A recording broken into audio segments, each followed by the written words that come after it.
Bonjour à tous et bienvenue sur No Pay, No Play, le podcast dédié à la publicité sur Facebook, le podcast qui vous aide en tant que débutant à vous améliorer sur la plateforme pour ensuite commencer à augmenter petit à petit votre budget. Ce podcast vous est présenté par la J7 Academy et aujourd'hui, on va parler des 10 questions qui m'ont été récemment posées à propos de la publicité sur Facebook. On démarre tout de suite. Donc, comme je vous le disais, aujourd'hui, on va répondre à des questions qui m'ont été posées vis-à-vis de la publicité sur Facebook. On va parler de tracking, on va parler de testing, on va parler de créatifs à utiliser, on va parler de comment réagir lorsqu'on découvre qu'on a ce problème. On va commencer tout de suite avec la première question, pour pas vous faire attendre, je dirais. Ça vous est déjà arrivé pendant un audit de compte de voir une grande différence sur les achats, c'est-à-dire qu'il y a plus d'achats sur Facebook qu'il y en a réellement sur Shopify, par exemple. De quoi ça peut venir? Donc là, on est totalement sur une problématique de tracking / attribution. Quand je dis attribution, ça veut dire j'ai ma campagne Facebook Ads qui roule, elle s'attribue des conversions parce qu'elle en est à l'origine, en théorie. Okay. Donc ici, il y a plusieurs points. Le premier point, c'est que on peut observer lorsqu'on va sur notre Events Manager ou notre gestionnaire d'événements, donc les événements de conversion, on peut observer parfois qu'on a beaucoup de conversions qui sont comptées par Facebook, beaucoup d'achats en fait. Et lorsqu'on va sur son Shopify, on en a 2 fois moins. En fait, c'est normal parce que si vous avez votre pixel Facebook et vous avez votre API de conversion, qui est la meilleure solution de tracking à l'heure actuelle pour Facebook Ads, qui est actif, eh bien chacune va remonter le même nombre à peu près de conversions dans le Events Manager. C'est juste que le Event Manager, le gestionnaire d'événements, ne va pas diviser ce nombre par 2, il va juste accumuler tout. Donc il n'y a pas de problème à ça. Par contre, si vous avez réellement, comme cette personne le dit, un problème dans le sens où il y a plus d'achats sur Facebook, dans le sens ma campagne s'attribue beaucoup plus d'achats qu'il en existe réellement sur Shopify, là, il peut y avoir un problème d'intégration. C'est-à-dire que votre objectif de conversion achat peut être intégré à des mauvais endroits. Okay. Aussi, c'est un point qu'on a pu observer, et là je vais faire une petite digression, c'est un point qu'on a pu aussi observer sur des problèmes, c'est-à-dire de volume de conversion entre Facebook et Shopify par exemple. Ça arrive aussi à des e-commerce ou à des annonceurs qui ont des abonnements. Okay. C'est-à-dire qu'il y a un abonnement, donc il y a une reconversion là-dessus, et du coup ça peut créer effectivement un gap entre les deux chiffres. Mais là, du coup, c'est juste par rapport au type de business de cet annonceur. Sinon, il peut aussi y avoir, je dirais, une attribution trop large. C'est pour cette raison que je vous l'ai défini, dans le sens, il y a plus d'achats sur Facebook qu'il ne devrait y en avoir sur Facebook. En fait, c'est très simple. Il est fort probable que Facebook s'attribue les efforts d'une autre plateforme, par exemple de votre emailing, de votre Google Ads. Et dans ces cas-là, il faut bien vérifier que c'est issu de Facebook grâce notamment à des UTM dans vos URL.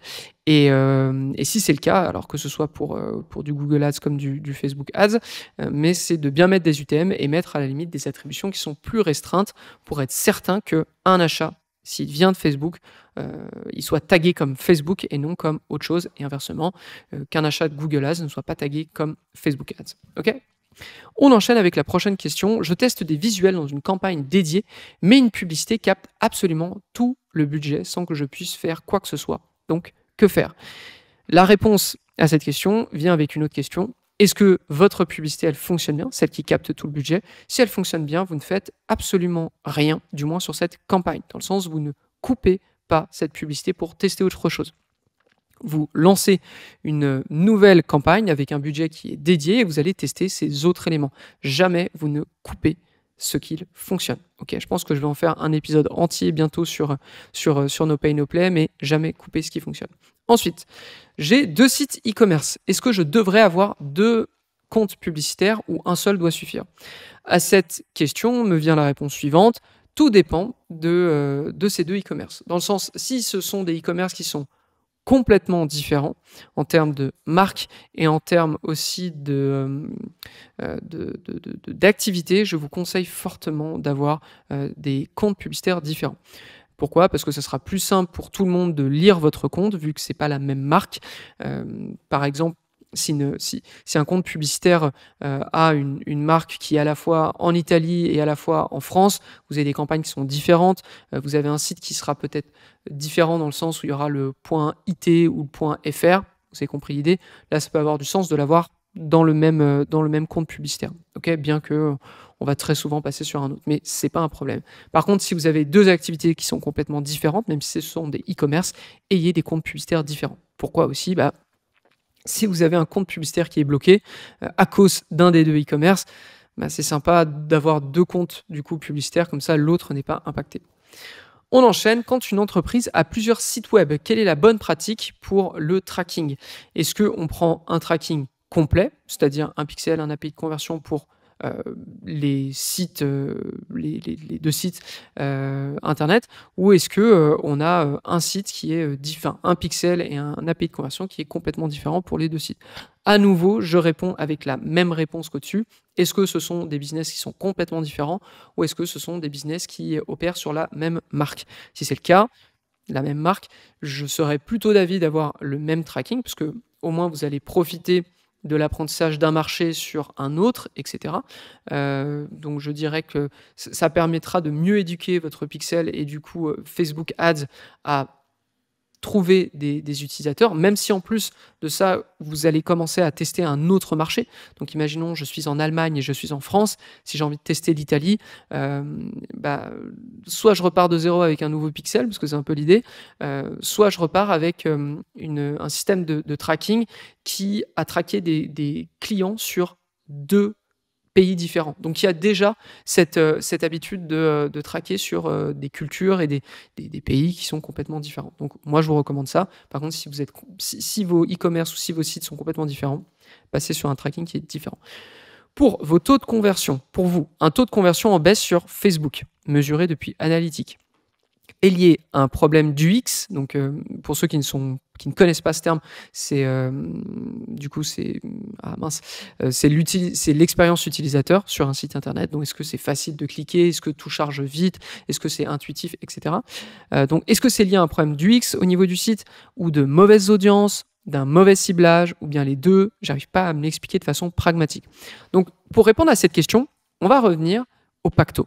Okay, le pacto, on en a parlé à de nombreuses reprises au début de l'année 2024 sur No Pay No Play. Donc, ce sont des épisodes qui sont complètement, qui peuvent vous suivre toute l'année et les années suivantes, parce que en fait, on a créé le pacto, je crois, en 2021 de mémoire, ou c'est peut-être même un petit peu plus tôt. Mais c'est une méthode pour concevoir et puis surtout lire une campagne Facebook. Okay, une campagne Facebook Ads, c'est finalement des paramétrages, c'est des audiences, c'est des créatifs, des tunnels de vente, c'est un tunnel de vente et une offre. Okay, ça, c'est une campagne Facebook Ads. Donc en fait, là, l'idée, c'est la question, c'est si je vois que mon taux de conversion fonctionne moins bien de Facebook Ads, donc qu'il y a moins de ventes ou moins de conversions liées à Facebook Ads, quel pourrait être le problème? Dans ces cas-là, il y a plein de métriques à aller regarder. Et dans ce cas-là aussi, je vous invite surtout à aller regarder ces épisodes. Mais si je peux donner un élément de réponse déjà ici, ça va être de regarder certaines métriques. Okay, par exemple, si j'observe que sur ma campagne Facebook Ads, mon taux de clic sur lien, mon CTR link pour ceux qui l'utilisent en anglais, mon taux de clic sur lien et ma fréquence, alors mon taux de clic sur lien diminue et ma fréquence augmente, ça veut dire que mes publicités sont moins performantes et que Meta est obligé de les montrer davantage pour que ça convertisse. Okay, dans ces cas-là, il peut y avoir plusieurs problèmes. Effectivement, le créatif peut être en tort. Effectivement, l'audience peut être en tort. Mais aussi, parce que là, on est seulement sur est-ce que ma publicité, elle clique? Okay, est-ce que ça clique? Mais aussi l'offre. Okay, et la plupart du temps, je dirais, pour ceux qui démarrent sur Facebook Ads, la plupart du temps, le problème numéro 1 qui n'a pas été sécurisé depuis le début, c'est l'offre. Okay, et aussi, pourquoi je vous pousse à vous orienter sur des tests d'offres, surtout au début. Pourquoi? Parce que vous avez beau avoir la meilleure publicité, les meilleures audiences, etc., etc. Si vous n'avez pas une bonne offre, nécessairement, vous ne vendrez pas. Okay, vous n'intéresserez personne. Donc très important de comprendre ça. Par rapport à sa question, du coup, certaines métriques peuvent vous permettre de savoir si vous êtes pertinent sur votre audience ou avec votre publicité. Ensuite, si vous observez que vous avez un taux de clic sur lien qui est élevé, qui est au moins, lorsqu'on est en achat par exemple, au-dessus de 1%, voire de 1%, 1,5%, peut-être que c'est le tunnel de vente. OK? Peut-être qu'il y a il y a un frein, il y a une friction sur le tunnel de vente, c'est-à-dire, l'offre n'est pas bien réexpliquée ou finalement, le site s'affiche mal et cetera et cetera. Donc là, on peut passer sur autre chose. Mais si vous voyez que, votre créatif amène de nombreux clics et cetera, peut-être probable que, l'offre est peut-être mal comprise et que les gens cliquent pour quelque chose et qu'ils ne le retrouvent pas derrière. Vous voyez? Donc il y a plein de choses, je pense que je ne l'expliquerai pas ici. Retournez sur les épisodes du Pacto, ils se suivent d'ailleurs à la chaîne, donc ça pourrait vous être bien plus utile. Ensuite, j'ai un compte qui performe plutôt bien, sauf que dans une campagne, par exemple, un seul produit génère toute la performance et cannibalise donc la totalité du budget dépensé, ce qui ne laisse pas la place aux autres produits et à de potentielles ventes supplémentaires. Donc que faire, en fait? Eh bah, très simplement, on revient exactement à la même question qui a été posée un petit peu plus tôt, mais qui était sur les audiences, il me semble. Bah, là, c'est la même chose. Vous ne coupez rien tant que ça fonctionne. OK? Vous ne coupez rien tant que ça fonctionne. Vous lancez une nouvelle campagne avec un budget dédié et vous testez ailleurs. Et la personne a une autre question. J'ai peur aussi qu'en cas de ralentissement de cette performance, ralentissement de performance de cette créa, que cela impacte donc toute la campagne. Quel est votre reco? Donc là, c'est une bonne question aussi qui est posée. C'est-à-dire que j'ai une bonne publicité sur Facebook Ads, mais j'ai peur parce que déjà, j'arrive pas à la challenger avec d'autres pubs dans la même campagne. Et en plus de ça, j'ai peur d'en être dépendant et que si du jour au lendemain elle fonctionne plus, je sois dans une mer noire, là, pour pas dire autre chose. Et cette personne a raison. OK? Cette personne a raison, et d'où l'idée de constamment tester et de ne jamais être dépendant d'une seule publicité. Imaginons, effectivement, cette personne, eh ben, cette publicité ne fonctionne plus, elle commence à tout dérailler. Bah, cet annonceur va être dans la situation suivante, il doit absolument couper quelque chose qui a bien fonctionné et trouver en urgence quelque chose qui va au moins faire le même résultat, voire mieux. OK? Donc ça va être stressant pour lui, il risque de perdre de l'argent, il risque de ne pas le trouver d'ailleurs, cet élément, et du coup de perdre encore plus de temps. Donc, moi, ce que je vous conseille tout le temps, c'est dès lors que vous avez de bonnes publicités, bah, très bien, vous n'y touchez pas, mais il faut constamment tester autre chose. Pourquoi? Parce que là, imaginons que cette publicité ne fonctionne plus, eh bien, puisque vous avez testé dans d'autres campagnes et que vous avez trouvé d'autres éléments qui fonctionnent, là, c'est le moment de remplacer votre élément qui ne fonctionne plus par quelque chose qui a été testé et approuvé dans une autre campagne et qui a eu assez de conversion pour que vous puissiez vous dire ça fonctionne quoi qu'il arrive. OK? Très important, tester. J'ai une publicité qui performe bien avec un petit budget, mais à chaque fois que je duplique et que je mets un budget 2 fois supérieur, ça ne marche plus du tout. Comment expliquez-vous ceci? Bon, déjà, si pour scaler, c'est mettre un budget 2 fois supérieur d'un coup, là, c'est certain que ça va pas fonctionner. C'est certain que vous jouez au loto et que vous allez perdre probablement, ou même très fort probablement. Donc, en fait, le point est le suivant. Facebook Ads, c'est facile en théorie avec des petits budgets. Ça devient beaucoup plus difficile lorsque vous voulez scaler, donc augmenter ce budget. C'est pour cette raison qu'on a cet épisode, ou plutôt ce podcast No Pay No Play, qui parle plutôt à une audience qui débute, qui souhaiterait performer un petit peu mieux, et qu'on a aussi Social Scaling, qui est notre autre podcast, qui pour le coup, lui, parle à des gens qui sont experts et qui souhaiteraient scaler. Okay? Parce que c'est une problématique qui est complètement différente. OK? Complètement différente. Donc là, l'idée, c'est que cette personne, elle observe qu'elle a de bons résultats avec des petits budgets, et dès lors qu'elle augmente, ça ne fonctionne plus. Du coup, nous, on l'explique parce que, en fait, toute campagne, dans tous les cas, a un espèce de plafond de verre. Okay? Un espèce de plafond de verre, on l'a vu à des hauts niveaux de dépenses comme à des bas. Dans le sens, vous allez augmenter petit à petit votre budget de campagne, et il y a un moment, votre campagne, elle va devenir folle. Okay, elle va devenir folle, elle va faire n'importe quoi, et il va falloir rapidement revenir en arrière.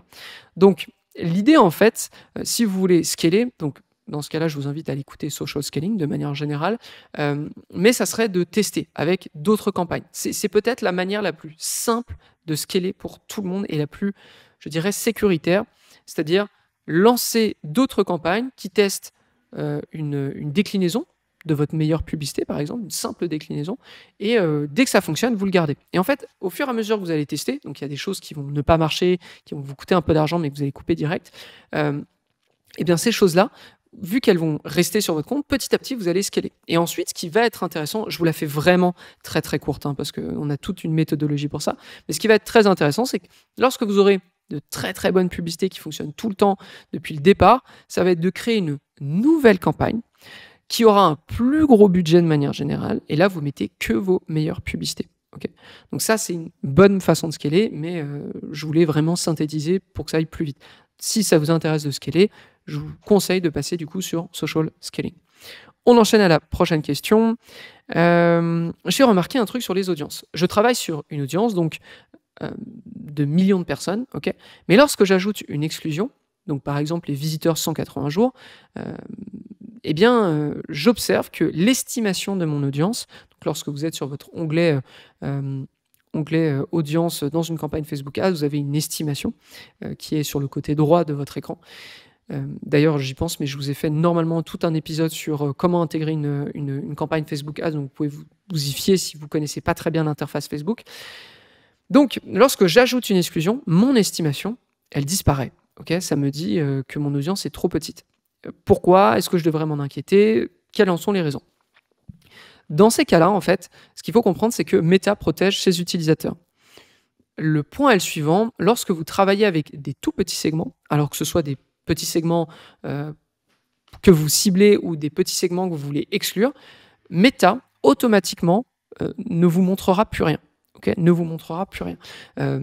C'est visible aussi lorsque vous créez des audiences dans la page audience où vous pouvez aller regarder justement les chevauchements d'audience, etc.